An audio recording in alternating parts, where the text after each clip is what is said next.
Welcome back to Season 2 of the Sober Motivation Podcast. Join me, Brad, each week as my guests and I share incredible and powerful sobriety stories.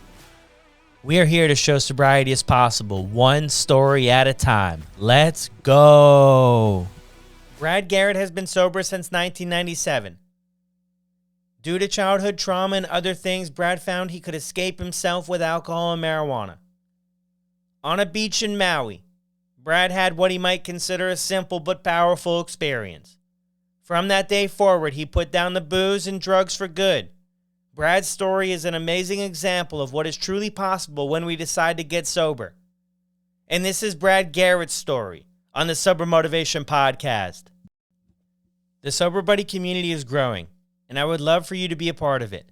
We continue to host 10 support groups per week with members in the app, and it is amazing to see the progress everyone is making. You don't have to do sobriety alone. Check out the app today and join me for one or all of my 3 hosted support groups per week. Head over to yoursoberbuddy.com or search your favorite app store, Your Sober Buddy, and I hope to see you there soon. Getting help for addiction is never an easy thing to do, and picking the right place to get help makes it even more overwhelming. That's why I've decided to partner with the United Recovery Project. I've had a chance to get to know some of the incredible people working at the United Recovery Project over the years, and that is why this partnership makes so much sense. The United Recovery Project has a top-notch treatment facility and program. I truly believe in Brian Elzate, who is the co-founder and CEO and has 14 years clean. The properties themselves are beautiful with tons of amenities and activities, but most importantly, it's the level of care they offer. It's exactly what you would hope a family would receive, and the staff, who most of which are in recovery themselves, truly care. It's really apparent that they do their absolute best to create custom treatment plans to meet everyone's individual needs. If your loved one is struggling, reach out to them directly at 833-551-0077 or check them out on the web at urprecovery.com. Now let's get to the show. Welcome to another episode of the Sober Motivation Podcast. Today we've got Brad Garrett with us. How are you doing? I'm good, Brad. And how are you? I'm well. Well, we're alive, right? We're sober, we're alive. That's the truth. And I can't thank you enough for coming on here. I know that the listeners are going to love every bit of this. My honor. Where we usually start is, what was it like for you growing up? Well, let me see. Growing up, I grew up in the San Fernando Valley of Los Angeles. Was raised by an amazing father who suffered from mental illness, who was bipolar, and an amazing dude who refused to really get help for his as far as medication. But he was very much into therapy and in self-improvement, but he was horrible with self-care. I was raised by a mom who pretty much lived in her bed most of her life. They were divorced when I was 7. My dad went on to get married 6 times. My mom was married 3 times. My mom was into pills, heavy duty, which I really didn't understand till I was kind of in my own addiction of like, oh my God, now I get it. My mom was, she suffered from massive depression, but she did pills on top of it. So growing up, you just kind of think, well, I have a parent that wants nothing to do with me. They hide in bed. I don't see them often. She married a guy that was my stepfather. Good dude. 0 tools, 0 emotional skills, 0 parenting skills, but somewhat of a provider. And I would just, wait every weekend to go hang with my dad. My dad was, kind of my healthier place, even though it was kind of turbulent and erratic. His love for me was very well defined and strong and unconditional. So we had a little of both growing up. And, when you're raised by addicts or people with mental illness, you become the adult very quickly in a relationship where you should be a kid. And I struggled to save my parents. I struggled to raise my parents. I struggled to make them laugh, take anything off the light of them being struggling, unfortunately. And they both dealt with their struggles in different ways. I got very lucky because my dad knew early on that I was going to need therapy as a kid. I took the divorce very tough. I had two older brothers that had a different dad than I did, and their dad split one day when they were babies and never came back. So they were dealing with that. Both of my brothers never suffered from addiction. They suffered by not unpacking the shit that we all had to unpack, especially to get sober or just to live a healthy life and not to repeat the patterns. As I always say, you can get rid of the alcohol, and as you know, Brad, you could still have the isms. I know guys that are dry drunks, but they're still drunks because they still have the anger and they still have the rage and they still have the shame and they still have all the stuff that came from the trauma of childhood. And we all have that to varying degrees. So my dad was smart enough just to know in 1969, where it was really unheard of, especially for children, that I needed therapy. As much as he loved me, he wanted me to get someone with an outside influence, someone that can be a friend of mine and help me with what I struggled with at home. Was a tremendous amount of guilt and fear and stuff that kind of permeated my house when you have a mom that suffers from, a mental illness and addiction. But believe me, much, much better household than many friends of mine and many people I've encountered later in life. But in a nutshell, that's pretty much it. A lot of humor, a lot of laughing. My dad was incredibly hysterical, just a great dude that could not let himself breathe. Very tough on himself. Is that where you get your comedy side from? I think I get a lot from him, definitely. My oldest brother, I lost both of my brothers. I lost my oldest brother to cancer about 12 years ago. My middle brother, I lost him to cancer about 4 years ago. But my oldest brother was incredibly witty and funny. But my dad was kind of the king of humor, and we used it a lot in our life. It's helpful. It's healing, as we all know. We all go to it. So what was it like for you in high school and stuff? Did you get along with everybody? Did you have your group of people? I was bullied mercilessly in junior high. Had trouble in grammar, grade school for sure. I was, really the odd man out, man. I was, 5'11" at 12, couldn't play ball, had no athletic ability, easily frightened. And once they know that the biggest guy in school can't defend himself, all of the kids that come from homes where they're being beaten decide, well, here's this 9-foot Jewish guy. We'll rattle him a bit. So there was a lot of that, and that's where I really developed. My humor was kind of my go-to. Obviously, it was my defense mechanism. I would make fun of myself before they would have a chance to fuck with me. Was, you're right, I am a nerd because da da da da da, right? So that was my thing, and that's kind of self deprecating humor really doesn't kick in until you're in like high school, where people can really kind of get into it. So high school was easier. I found myself in theater, in choir, even though I'm tone deaf, stuff like that. I found my little niche, but to this day, I've always done better off alone. I'm a bit of a recluse. I'm now just a healthy recluse. I've learned to live with myself, which I obviously couldn't do when I was an alcoholic and an addict. Isolation, which I've always loved, was not good for me when I was battling my addictions. It really is the person who I am. And when I was able to learn to live with myself and be kinder to myself, through my sobriety, then it was okay. It was all right to be kind of isolated. And I'm just a homebody for whatever reasons. I'm comfortable there. I think a lot of it is because I have to be in front of a lot of people all the time for my job.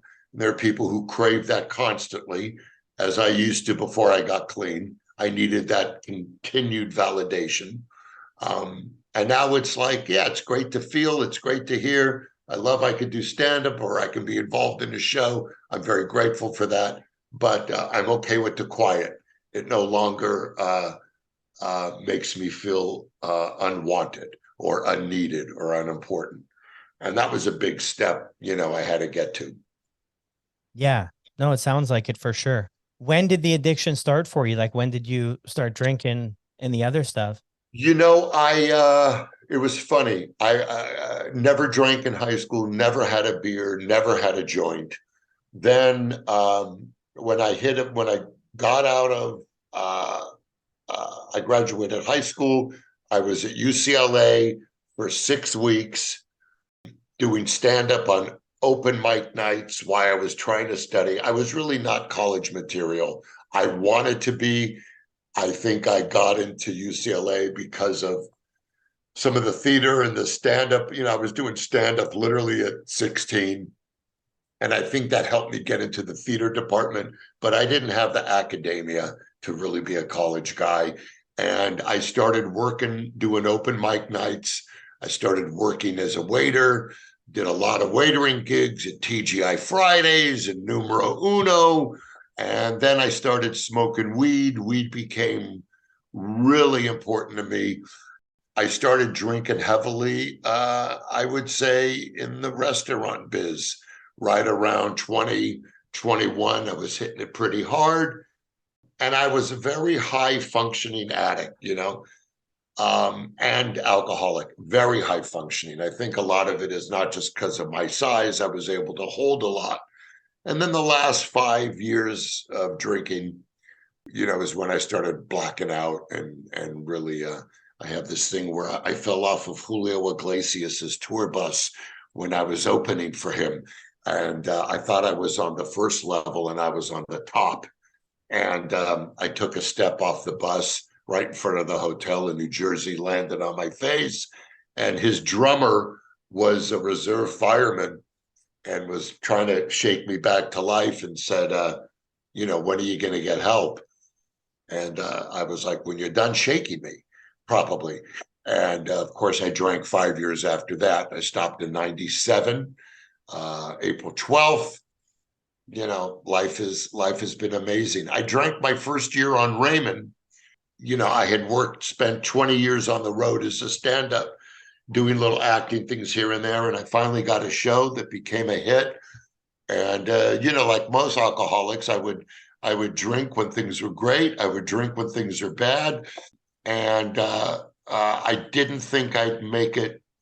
And I mean, I was straight all day. I worked straight all day. I didn't drink during the day. I would go home. I would memorize my lines. I would have a fifth of vodka, wake up the next morning and hit it. Then I'd go on the road. I'd open for different people in Vegas. And I would drink from like 4 p.m. to like 3 a.m. and hold it together and walk out there. And people closest to me had no idea. And I think people closest to me didn't want to have an idea. I think some of my family members were in denial as much as I was because it scared them, because I was kind of the glue that kept the family together. And even in my worst days, I took care of everybody and honored to have been able to have done that. But I think they were just scared of, that one cog in the family wheel that was the only one really still involved, was suffering. So Was this an everyday thing? What was it like for you throughout that, like that journey of the time when you're doing the drinking? Like, how are you feeling about yourself? Yeah, it was something where, I always had excuses. Obviously, we always make it convenient, but a lot, I started working very young. I got lucky in stand up, and I had a lot of good luck too. There were guys a lot funnier than me that should have been doing the stuff I was doing, but I got lucky and I got good enough at the right time to where, some other opportunities were opening up. But as far as on the road, you're working clubs, you're working casinos. It's all very close. It's all very easy. You go in your dressing room, you got your own bar. And I just tried to really, really time it where, there were times I wouldn't drink before I went on. And then there were times I needed 3 or 4 belts before I could go on. And that just continued. And then after the show, it would continue. And so when things really started aligning in my life, things that I really wanted to happen, and I was still using and drugging and drinking. Oddly enough, it came down. I always wanted to be a dad my whole life. And I think a lot of it was as turbulent as my childhood was. I had a very special relationship with my father, and I wanted to be able to one day duplicate that. He was an incredible dad, incredible friend. And I think later in life, and even early for me, I think our friendship as father and son kind of blurred into parenthood, and I was maybe too much of a wingman and a buddy for him as I became older. And that line blurred between friendship and parenthood a little bit. But I always wanted to be a dad, and I knew there was no way I could put my kids to bed on a bender, and I just knew that that would kill me. So I decided I was in Hawaii, was my last drink in Maui. I was with this chick who was supposedly AA and a sponsor, yet she was with a blown out drunk. We went to Hawaii together. I had my last bender there, and I knew I was not going to be alive by the end of the year. There was just no way. The amount I was consuming. And I got home from that trip and I got some help. And my key was therapy. My key was that was my safe place. Whenever I was in therapy, even when I was a kid or an adolescent, and I would keep going back and forth throughout my life. The weirdest thing is the therapist I saw when I was 9 years old recently passed about 2 months ago. And he changed my life. And we kept in touch for literally 52 years. He was just that beacon I needed of someone outside of my life that was an incredible child therapist. And therapy was always my thing, because even early on, I dug in, you know, I knew there was shit that wasn't feeling right. And I dug in. And I think as a drunk or an addict, the last thing you deal with is the shit you've created. After you can deal with your trauma, after you can deal with the things that were done to you.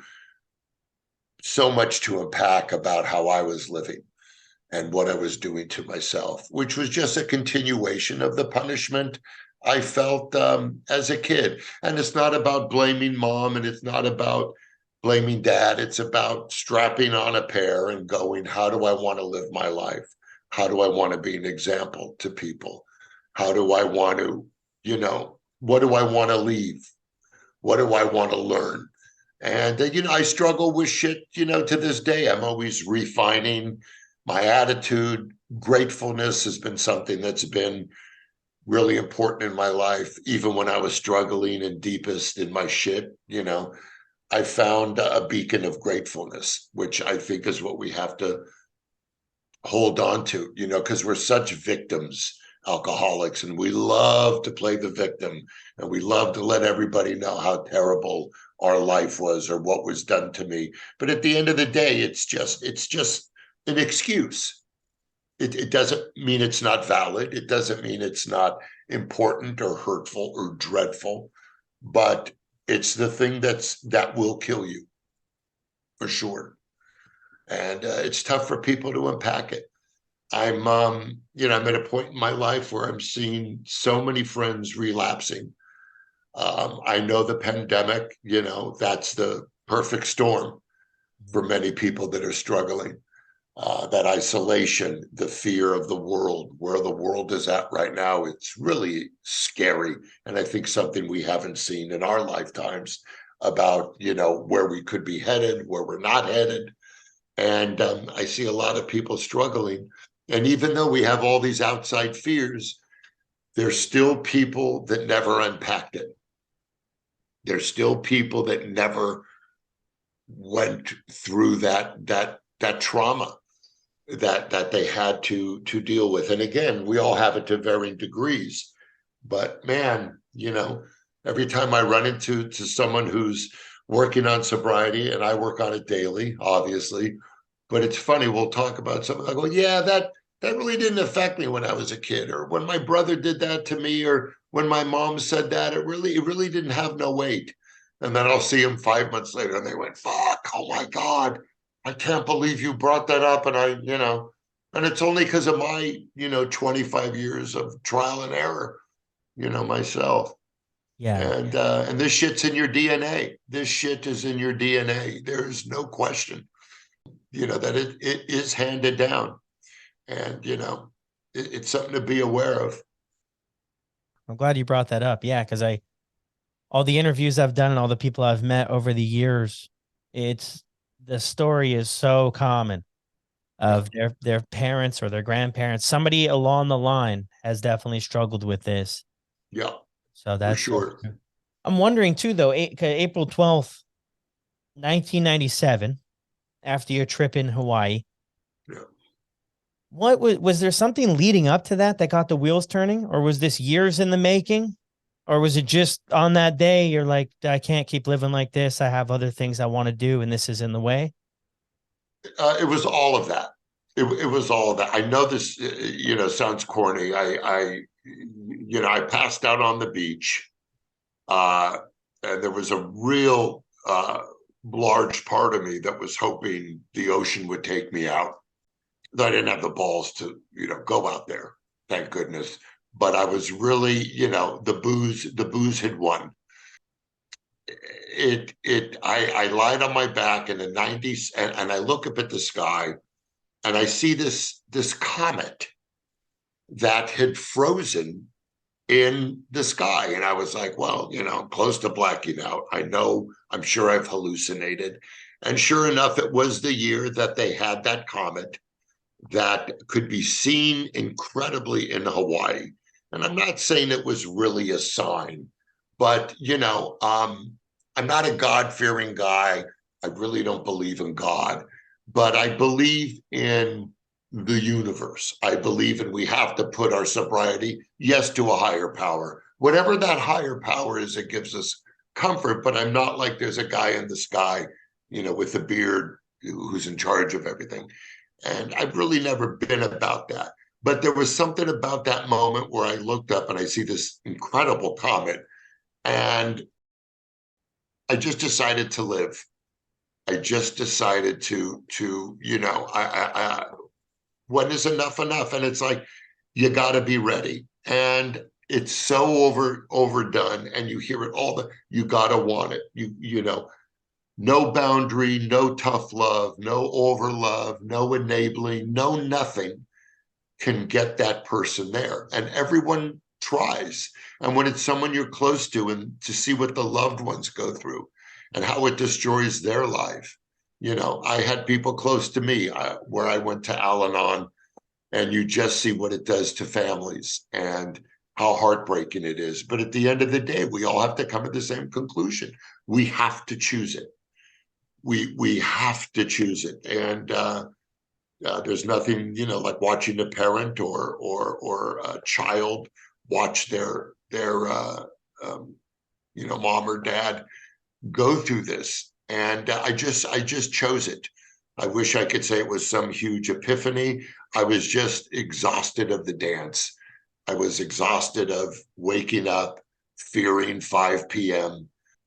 And, I was the type of drunk who would always buy a round for the bar to take the focus off my addiction.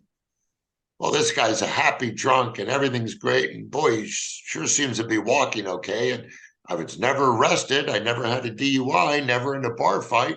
How can I have a problem? Everything's perfect. Well, that's obviously the biggest lie.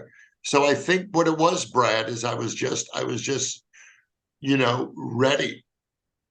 I think too, after a while, like for me too, I can relate to that a lot too. I did have like some rock bottom things with the ret. What was your bottom? What was your last bottom? For me, I would say what I kind of line it up with is I was living on the floor of my brother's apartment. So I was living Okay. on the floor of his apartment, and I was, on pills, heroin, cocaine, methadone Wow. at the time. And I Wow. had just sort of Mm, this, it's sort of the same, like in a sense, I'm listening to your story, the high school bullying, the feeling, like you're not worthy. I'm hearing all this. I'm like, I can relate a lot with this because that's how I felt my entire life. Like the world was happening around me and I was like stuck in a snow globe and I never found like my mm, people I could connect with. And I just always was an outsider. But that morning, it was one morning, I couldn't even tell you that exact date. I didn't get sober that day, but I could remember that's one of the days when I picked up that 3,000-pound phone and I called my grandparents who lived up here in Canada. And I asked them for help because I knew I had burned every bridge with my folks, my brother that lived in the US with me at the time. So I reached out to my grandparents. They drove down to North Carolina the next day, picked me up, and I was in detox in South Florida in a couple of days. And wow. I didn't get sober after that, but after that exact day. But that was really changed my life. Another bottom I had is I was living up in Canada and I was getting my life straightened out. I was 100% sober then either, but I went back to visit the in the US. My parents lived there. And when I got off the plane, the police were there, local police. I had a warrant, 3 warrants out for my arrest for drug trafficking charges.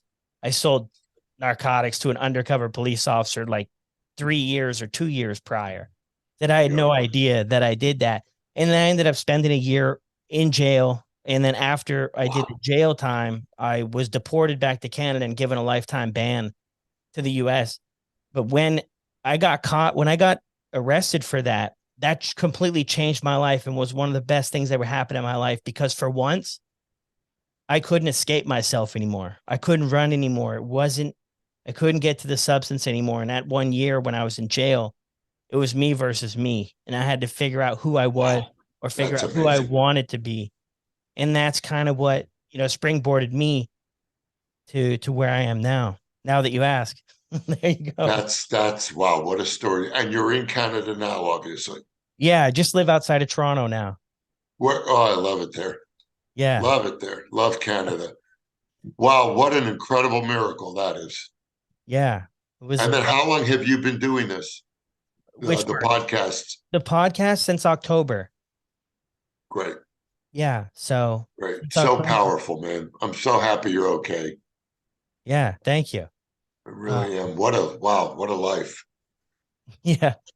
It's What been a a wild life. ride. Yeah, it's been a wild ride. But I mean, when I look back to, yeah, I can relate to the whole thing where you said, because a lot of people ask me, like, what was it? And I feel like some people are looking for this, like, I got hit by a bus and Yeah, everything changed. And it's like, well, that wasn't the story, but it was a buildup of many, many things. Like, I yeah, just couldn't look myself in the mirror for a long, like 6 months before that, because I was just so ashamed of where I was in my life. And I had lost everything. And I came from really good family who really like, I went to rehab for 12 months when I was 17. I mean, I had every opportunity. I've been to therapy, learning centers and sports, and I had every opportunity not to be, hooked on pain medication yeah. and heroin. And yeah, I couldn't shake it. I couldn't shake it. I didn't even feel like I deserved like to get Yeah. off of it, right? Like why would I? I didn't plan on living past 25. So, and Yeah. that was the tough part. It's amazing how much of it has to do with self-worth and identity and all that. And you can be raised, were you raised in a loving home and all of that? Yeah, very loving.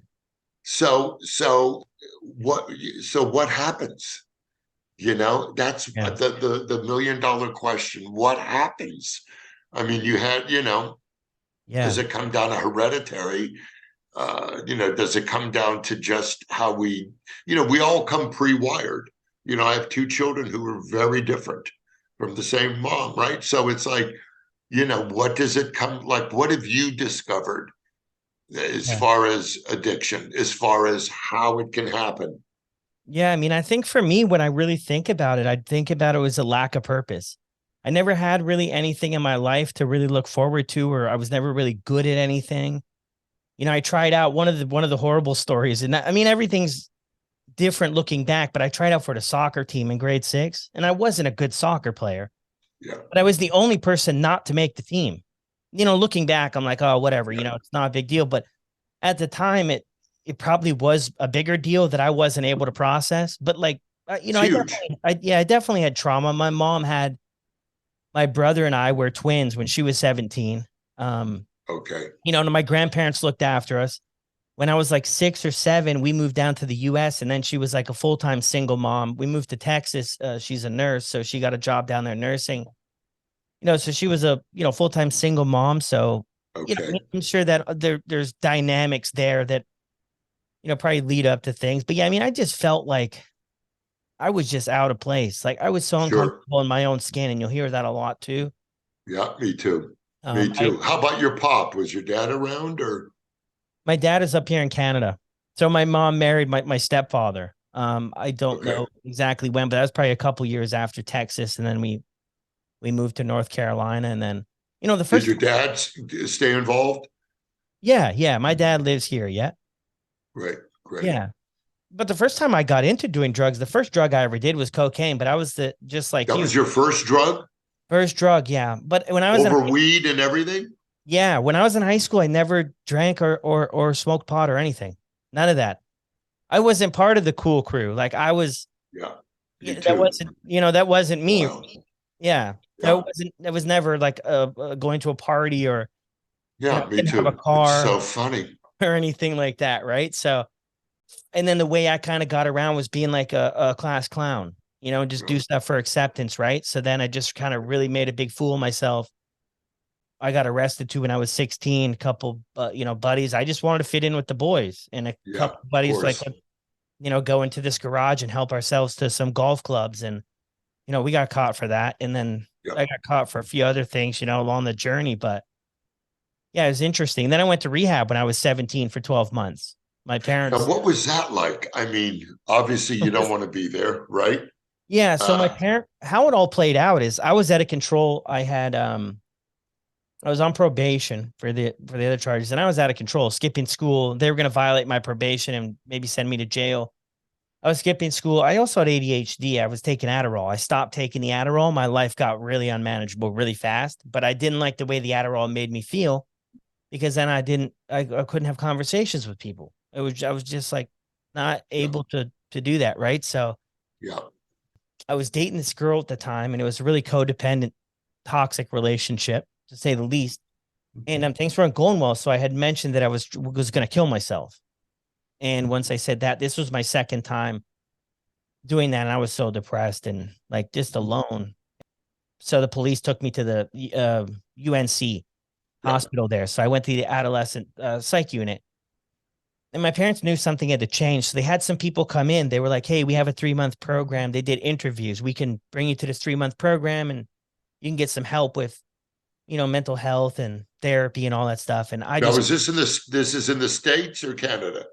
yeah, this all in the This States. all in the States. Got it. Yeah. So they were like, yeah, we can get you some help. And I just refused it. I just wanted to go back to my life and high school, Yeah, right? Like you only lived yeah, on Friday, you're not yeah. worried about the rest of your life. At least I wasn't. I couldn't put the pieces together. So then what they did, I woke up one morning and this guy was kicking on my bed, and it was in the psych ward. So it's all metal bed. You have your thing there. And it was this guy. He might've been about, 240, 250, big guy. And then this woman too, big woman. And I said, oh, this is not, they don't work here. This is something's But going on. And this was a transport company, private transport company my parents had hired to bring me to this rehab in Knoxville, Tennessee. When I got to the rehab, it's a lockdown unit. So you live in a basement on a bed, chicken wire on the windows, and your parents kind of forcefully sign you over. You're not allowed to leave. yeah, And I did a podcast about it, but I actually heard something there that completely changed my life. And you were supposed to follow the rules. Once you followed the rules, you could go live in the cabin program. That'd be outdoors. You live with about 6, 8 guys, and you start doing some real stuff, go to school, vocational, exercise, cool stuff. But the basement was tough. And I've been down there 2 months. They want to try to get you out, at 1 month, 2 months. But I was down there 2 months, and I was not doing what I was supposed to do. And the counselors never really got personal with you. It was very like you called them Mr. their last name. They had buzzers around their neck. If they wanted to do a restraint, they'd press the buzzer, it'd sound off this horn all over the campus, restrain somebody not following the rules. It was intense. But he told me, Brad, he said, look, I know you're not going to follow the rules. I know you don't want to be here. I get all that. But the reality is you're not going anywhere. You're gonna be here. So what I need you to do is I need you to fake it till you make it. And I didn't get what he was saying at first. A couple of days later, it clicked. I did everything I was supposed to do, whether I wanted to or not. I said, yes, sir, everything. I was out in the cabin program, and it was one of the best experiences that I ever had. But I didn't get straight after that either, Yep. So, yeah, that was that story. What's it like for you now, though, in sobriety? I mean, I was looking at the list of the movies. I'm thinking is there a Disney movie out there that you haven't done? It's funny. I was talking to someone today, and it sounds corny, but I think you'll get it. My sobriety is my euphoria. It makes me feel good about myself. It makes me feel good about the people I love and care about. Seeing my children thrive, knowing it never would have happened if I stayed in that world. And I very easily could have, because things were going really well. There was no reason to stop except for whatever happened to me that night in Maui, which I still don't really know what happened. I wish I could, it wasn't a frightening bottom. If anything, I was, in an incredible place partying. It was just clear to me. But, I love it. I love talking about it. I love being able to help people, even though I don't have the answers. And all I know is it works. It's the only way when you're someone like me. And I just, I'm very, very grateful. I mean, sometimes I complain about things that aren't important, and once in a while I'll have a pity party. But at the end of the day, I know I did it sober, so I can always pull myself up and go, okay, you had your 15 minutes. Now, get on with your life. But things are just, I'm in a great place. I think age does that to you when you combine sobriety with it. I think of the years I wasted, but I don't live in that. I just use it as a reminder. And there were years that got me here. I ended up marrying a woman I just didn't think existed. I got very lucky again, but it was a woman I never could have been able to find or deal with or convince to be with me back in the day. So things just really fell in place, and I'm in a good spot. I don't struggle, Do I think about it once in a while? Sure. Do I think about that, 5 o'clock martini? Sure. But I also know that I will never be the guy who can do it. When I look at my life now, it was such a small sacrifice. And, my family deserves better, and I deserve better. I'm lucky and I'm grateful, man. Yeah, I'm with you on that. You mentioned a lot throughout this, the word luck. I'm not a huge believer of luck. I'm a believer in if you put in the work and you make it, it'll maybe seem like luck. Mm-hmm. So that's a good point. Well, my dad used to say too, we make our own luck. Yes, exactly. And I'm a believer of that. And also luck is an excuse for people that don't do the work, that looks at someone who does it. Yeah. And then they go, well, he's just lucky. But yeah, I know a lot of amazing people that were addicts or alcoholics that weren't able to catch that break. And they had all of the stuff in front of them and all the opportunity I had. And there's no way to explain it, why some do it, why some don't. So, as alcoholics and addicts, we're definitely about putting our fucking nose in the grindstone and making it happen. But Yeah. sometimes when a little luck shines on you, it doesn't hurt. Yeah, for sure. Yeah. And I mean, Yeah, I think that it's a result of the work you've been putting in, behind the scenes sure, and stuff, sure, no question, Yeah. no question. I guess I Incredible. just feel lucky to Yeah. be alive, to be doing what I love. I think an important key is do what you love, man. Nothing fuels addiction like selling out, and we sell out for so many reasons in our life. You need that foundation, and that foundation is doing what you love and having a purpose bigger than yourself once you're clean. And remember to put it back. So few people pay it forward. And what's funny is the people I meet in this world that can really pay it forward in a big way rarely do. It's always the ones that have very little and they're always putting forward. But that to me is the key.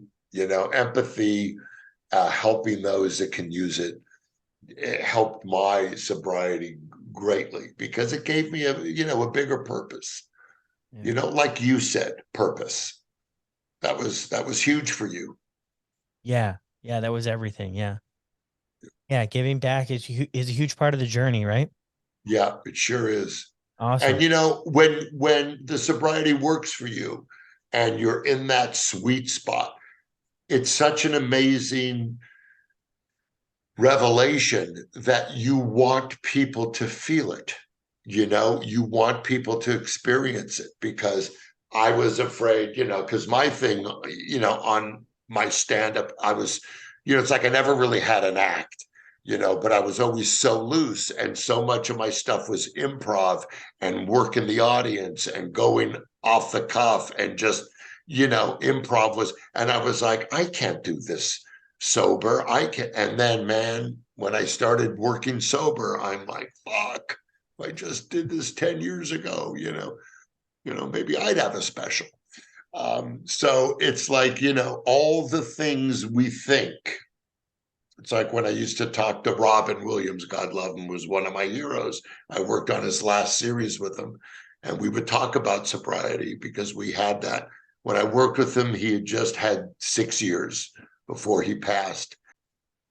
We would talk about working drunk and working high as opposed to working sober. And he was one of the quickest, most brilliant minds in the history of comedy. I mean, when he was on, sober or high, there was nothing like it. And when you saw it live, I mean, I've never seen a stand-up comedian, and I've been doing this 40 years. I've been around a lot of the big ones too, because I would always go and see him. And I've never seen anybody get a standing ovation 4 minutes into their set.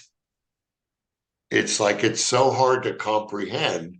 I mean, he would get one every time he ever hit the stage at the end.